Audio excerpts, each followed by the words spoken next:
Hi friends, welcome back. Bad girl ఇదొక Tamil movie. Jio హాట్స్టార్లో తెలుగులో కూడా స్ట్రీమింగ్ అవుతుంది. డబ్బింగ్ అయితే బాగానే చేశారు. 1 అవర్ 50 మినిట్సే ఉంటుంది. బట్ ఫ్యామిలీతో అయితే చూడొద్దు. ఇది అడల్ట్ కంటెంట్ మూవీ. విజువల్గా ఒక 2 చోట్ల అండ్ మూవీలో ఉన్న డైలాగ్స్, స్టోరీ, ఆ మాటలు చాలా ఇబ్బంది పడతారు. సో సింగిల్గా చూసుకోవడమే బెటర్. ఇది coming of age romantic drama film. ముందుగా ఛానల్కి ఎవరైనా కొత్తగా వచ్చుంటే మన ఛానల్లో హాలీవుడ్ మూవీ రివ్యూస్తో పాటు మన సౌత్ డబ్బింగ్ రివ్యూస్ కూడా తీసుకొస్తా. కొంచెం సపోర్ట్ ఇస్తే మాకు కూడా హ్యాపీగానే ఉంటుంది. ఈ మూవీలో రమ్య అనే ఒక అమ్మాయి లైఫ్ స్టోరీని చూపిస్తారు. సింపుల్గా చెప్పాలంటే అమ్మాయి అంటే ఎలా ఉండకూడదు అనే ఒక ఎగ్జాంపుల్ అనమాట. స్కూల్లో చదివిన టైం నుండే తనకు ఒక మంచి హౌస్ ఉండాలి, ఒక మంచి బాయ్ ఫ్రెండ్ ఉండాలి, నా లైఫ్ నాకు నచ్చినట్టే బ్రతకాలి అనుకునే రకం. సో మరి అట్లాంటి అమ్మాయి లైఫ్లో తన ఏజ్ అవుతున్న కొలది ఏం జరుగుతుంది, బ్యాడ్ గర్ల్ ఎట్లా అయింది అనేదే చూస్తారు. మరి మూవీ నాకు ఎలా అనిపించిందంటే పర్లేదు, యావరేజ్ మూవీ భయ్య, పర్లేదు, ఒకసారి చూడొచ్చు అంతే. ఈ మూవీ ఆల్ టైప్ ఆఫ్ ఆడియన్స్కి అయితే సెట్ అవ్వదు. ఒక సెక్షన్ ఆఫ్ ఆడియన్స్కి, టీనేజ్లో యంగేజ్లో ఉండే కుర్రాళ్ళకి నచ్చొచ్చు, మరి పెద్దవాళ్ళకు నచ్చకపోవచ్చు.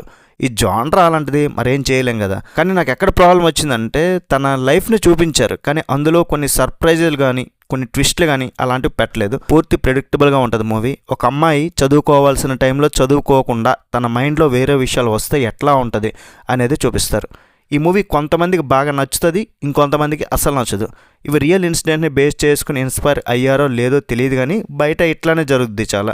ఒక అమ్మాయి క్యారెక్టర్ని తీసుకున్నారు, తన స్కూల్లో, తర్వాత కాలేజీలో, తర్వాత ఏజ్ అవుతున్న కొలది ఇట్లా తన స్టోరీని చూపిస్తూ వస్తుంటారు. ఇందులో మాటలు అయితే చాలా బాగా రాశారు.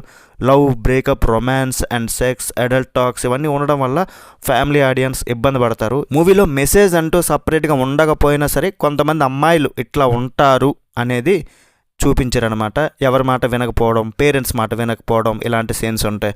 అలా చేయడం వల్ల లైఫ్ ఎట్లా చేంజ్ అయ్యిద్ది, వాళ్ళ పేరెంట్స్ పరిస్థితి ఏంటి, సమాజం బయట ఏమనుకుంటారు, ఇట్లాంటివి న్యాచురల్గా చూపిస్తారు. ఈ మూవీలో ఈ అమ్మాయి చాలా బాగా యాక్ట్ చేసిందండి, అంజలి శివరామన్. ఆ క్యారెక్టర్ ఎవరు ఒప్పుకోరు. ఇలాంటి క్యారెక్టర్ని చేయాలంటే ఒక గట్స్ ఉండాలి. బట్ ఏమాత్రం కూడా తగ్గలేదు. చాలా కాన్ఫిడెంట్గా ఆ రోల్ని బాగా చేసింది. అండ్ వాళ్ళ మదర్ క్యారెక్టర్ చాలా బాగా అనిపిస్తుంది.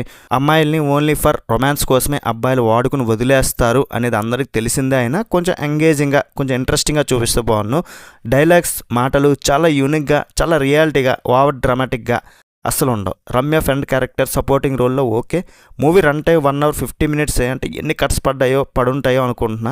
ఏ సర్టిఫైడ్ ఫిల్మ్ కాబట్టి సెన్సార్ ఉంటుంది. టెక్నికల్ క్వాలిటీస్ కూడా మూవీలో బాగున్నాయి. మ్యూజిక్, ఎడిటింగ్, విజువల్స్ అన్నీ కూడా బాగుంటాయి. ఫైనల్గా ఈ మూవీ కొంతమందికి బాగుంది అనిపిస్తుంది, ఇంకొంతమందికి నచ్చదు.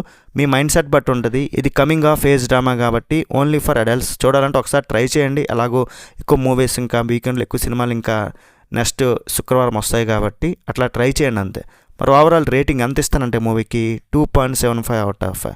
That's it guys. రివ్యూ నచ్చితే ఒక్క లైక్ వేయండి చాలు. నెక్స్ట్ వీడియో మళ్ళీ కలుద్దాం. బై బాయ్ అండ్ జై హింద్.